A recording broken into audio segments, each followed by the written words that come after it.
একদম সকালবেলা আজকে আকাশটা কেমন জানি অন্যরকম লাগছে, মেঘলা মেঘলা আবহাওয়া। তো যেদিন মেঘলা মেঘলা আবহাওয়া থাকে সেদিন আমি চেষ্টা করি সকালবেলায় সারাদিনের রান্নাটা সেরে নিতে। তো মেঘলা মেঘলা আবহাওয়া দেখে আমি সকালবেলায় আজকে এই যে দেখেন মাংস বের করে নিয়েছি।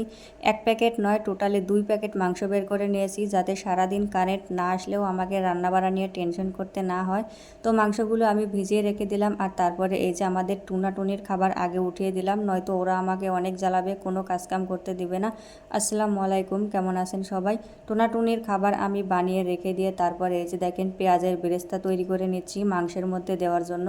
মাংসের মধ্যে পেঁয়াজের বেরেস্তা দিলে কিন্তু মাংসের স্বাদটা অনেক গুণ বেড়ে যায়। তো আমিও কিছুটা করে নিয়েছি, হালকা একটু সরে গিয়েছিলাম সোলার পার থেকে।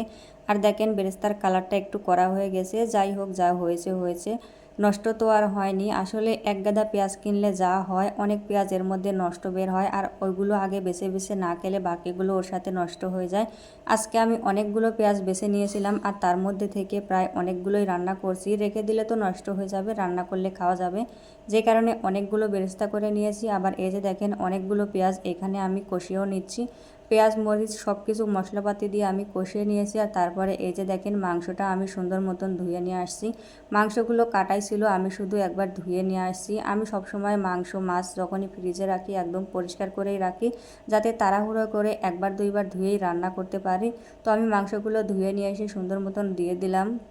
তারপরে এই যে দেখেন নাড়াচাড়া করে দিচ্ছি, সুন্দর মতন কষিয়ে নিচ্ছি। আর আজকে আমি তাড়াহুড়োয় রান্না করতে এসেছি। দেখেন এখানে আমি আলু দিতেই ভুলে গেছি। আলু অন্যদিন আমি ভাজি করে দেই, আজকে আলু ভাজি করতে পারিনি, বেরেস্তা ভাজি করতে গিয়ে আমি ভুলে গেছিলাম, যে কারণে কাঁচা আলুগুলোই আজকে আমি মাংসের মধ্যে দিয়ে দিলাম। এমনিতেই তো আলু ভাজি করা লাগে না, কিন্তু গরুর মাংস আর খাসির মাংস রান্না করার সময় কিন্তু আলুটা ভাজি করে দিলে ভালো হয়। তো আমি আলু দিয়ে এই যে দেখেন কয়টা সিটি মেরে নিয়েছি, আর তারপরে এই যে আমার মাংসটা রেডি হয়ে গেছে। আমি আবারও কড়াইতে নামিয়ে নিয়েছি, কড়াইটা দেখেন একদম পরিপূর্ণ হয়ে গেছে। আসলে মাংসগুলো অনেকগুলো ছিল, যেই কারণে কড়াইটা ভরে গেছে। তো কড়াইতে নামিয়ে নেওয়ার পরে আমি এর মধ্যে দিয়ে দিয়েছি জিরার গুঁড়া আর গরম মশলার গুঁড়া, দুইটাই দিয়ে দিলাম গরম গরম অবস্থাতে। আর তারপর নেড়ে চেড়ে দিয়ে এর মধ্যে এই যে দেখেন বেরেস্তাগুলো দিয়ে দিচ্ছি।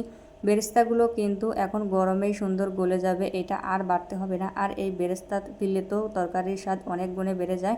আমি সবসময় প্রায় চেষ্টা করি বেরেস্তা দেওয়ার জন্য গরুর মাংস কিংবা খাসির মাংস রান্না করতে লাগলে। এমনিতেই যখন মুরগির মাংস রান্না করি তখন শুধু জিরার গুঁড়া আর মশলার গুঁড়াটা দেই, কিন্তু গরুর মাংসের মধ্যে বেরেস্তাটা দেওয়ার চেষ্টা করি, তো আজকেও দিয়ে দিলাম।